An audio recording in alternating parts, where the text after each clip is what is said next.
Hello, everyone. Thank you for being here. I'm Sue.oneschuk, continuing the workbook lessons from A Course in Miracles. And today we're continuing with review 4, and we are on lesson 147. And the theme, as in this review, is my mind holds only what I think with God. And this lesson 147 is reflecting on lessons 133 and 134. So the first one is, I will not value what is valueless. And 134 is, let me perceive forgiveness as itself. So in lesson 133, it says, you do not ask too much of life, but far too little. It goes on to say, when you let your mind be drawn to bodily concerns, to things you buy, to eminence as valued by the world, you ask for sorrow, not for happiness. This course does not attempt to take from you the little that you have. It does not try to substitute utopian ideas for satisfaction which the world contains. There are no satisfactions in this world. So what this means is that there is much more than the joy and happiness we think satisfy ourselves. And it says, we do not ask too much of life. We ask for far too little. So it says, today, we list the real criteria by which to test all things you think you want. What do you want? And unless they meet these sound requirements, they are not worth desiring it at all, for they can but replace what offers more. The laws that govern choice you cannot make, no more than you can make alternatives from which to choose. The choosing you can do, indeed you must. But it says here, it is wise to learn the laws. And there's 2 laws, which I'll address in a moment here, that you set in motion when you choose, and what alternatives you choose between. So the first law is, if you choose a thing that will not last forever, what you choose is valueless. What is real never changes. So it says a temporary value is without all value. And time can never take away a value that is real. Remember, the ego is based in fear. It's not real. It's not the truth. And love is changeless. God is love. It is real. And as I said, it's changeless. It says, what fades and dies was never there. That's the illusion. And makes no offering to him who chooses it. He is deceived by nothing in a form he thinks he likes. The second is, if you choose to take a thing away from someone else, you will have nothing left. And this is because when you deny his right, the other's right to everything, you've denied your own.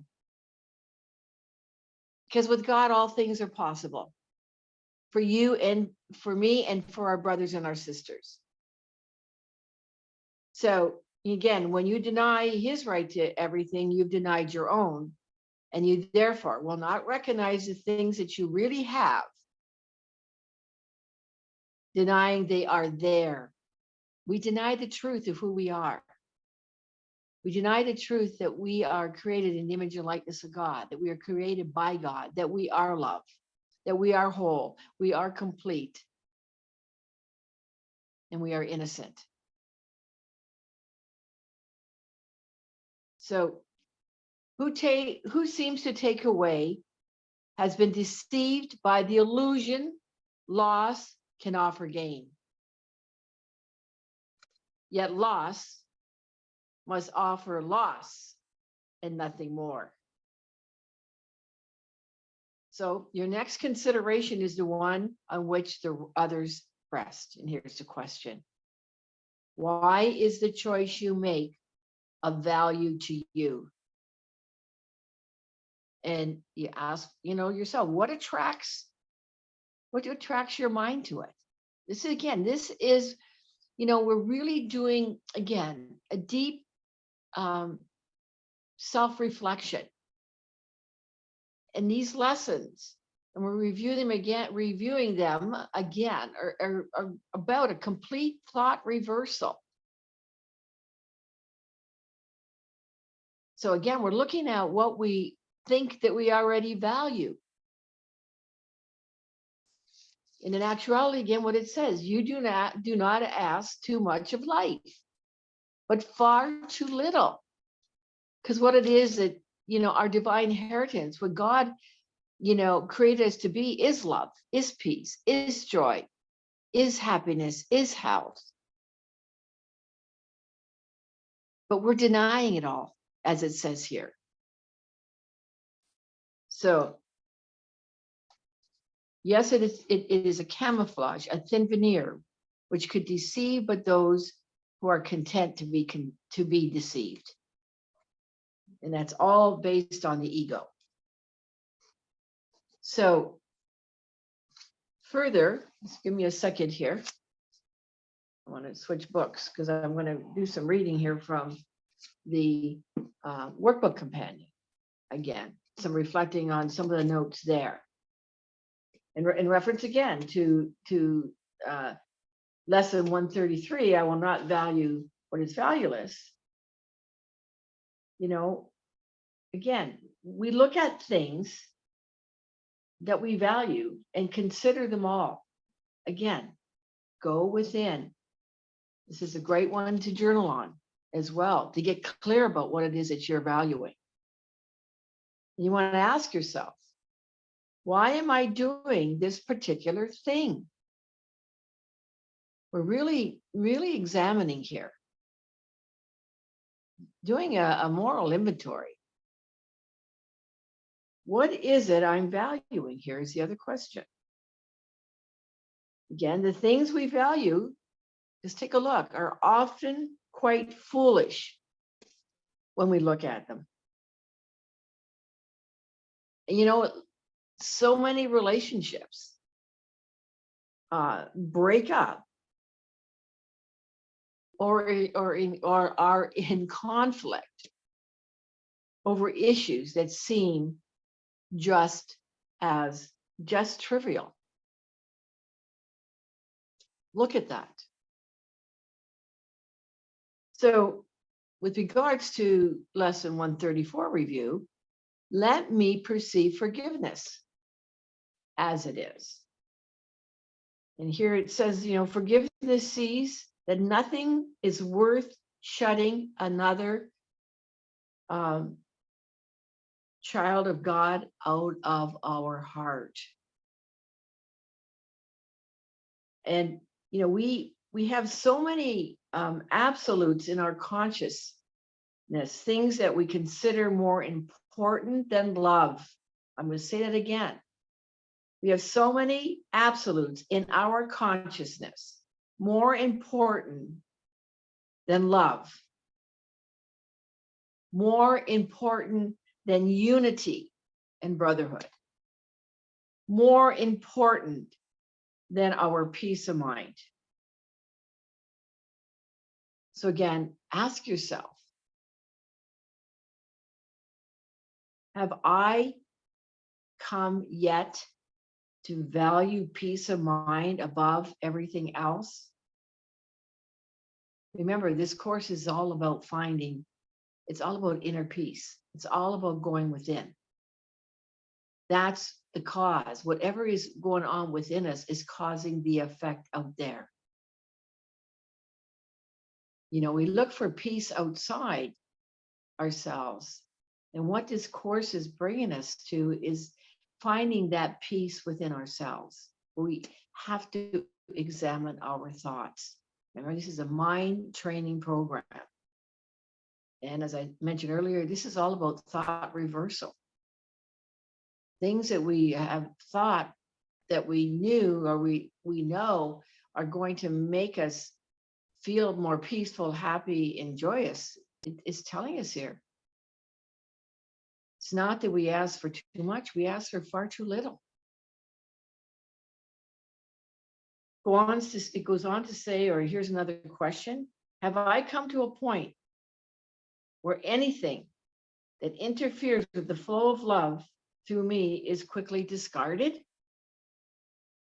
This is where, you know, we remain in touch, as I've mentioned so often. I'm aware.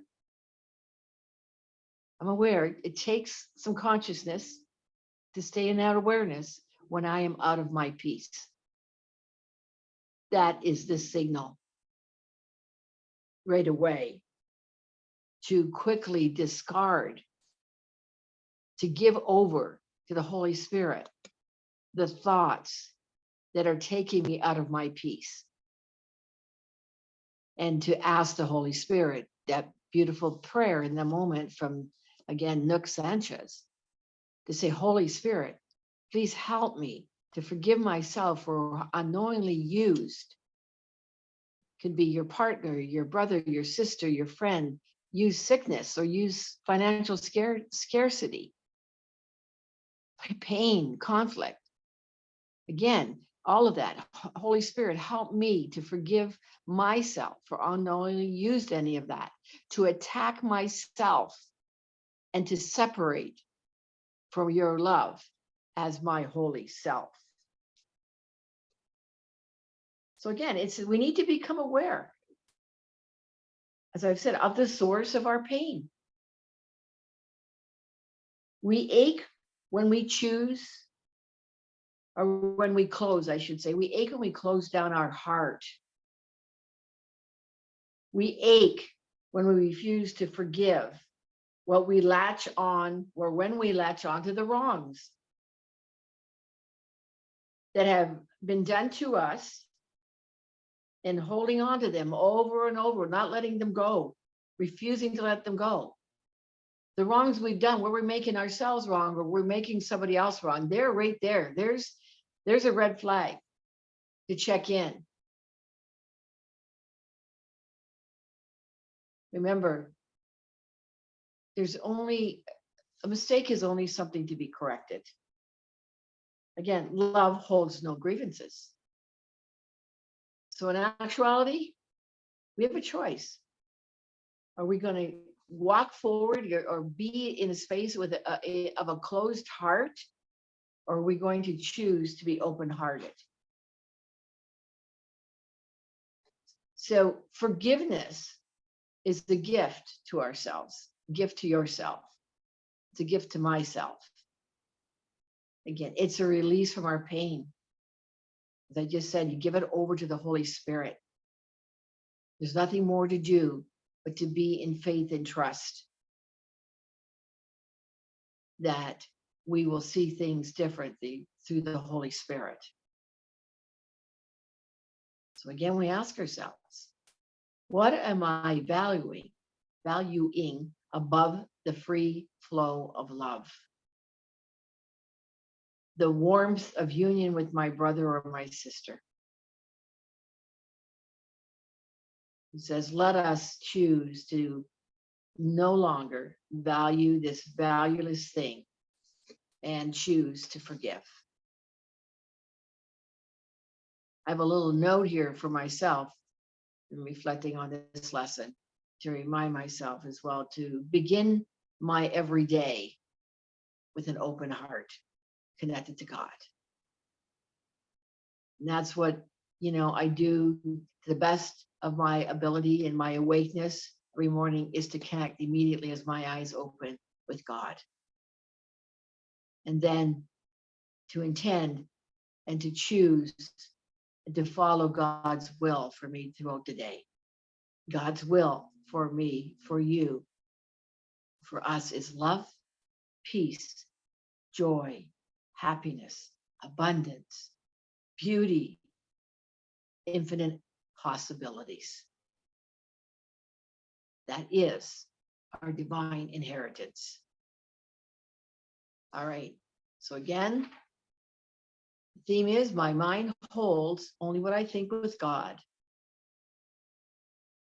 The review is of I will not value what is valueless. And let me perceive forgiveness as it is. So continue this mind training that we are offered here in A Course in Miracles to experience the miracles being a shift in perception. So thank you for being here. And I look forward to being with you for the next lesson in Review 4, which is lesson 148. All right.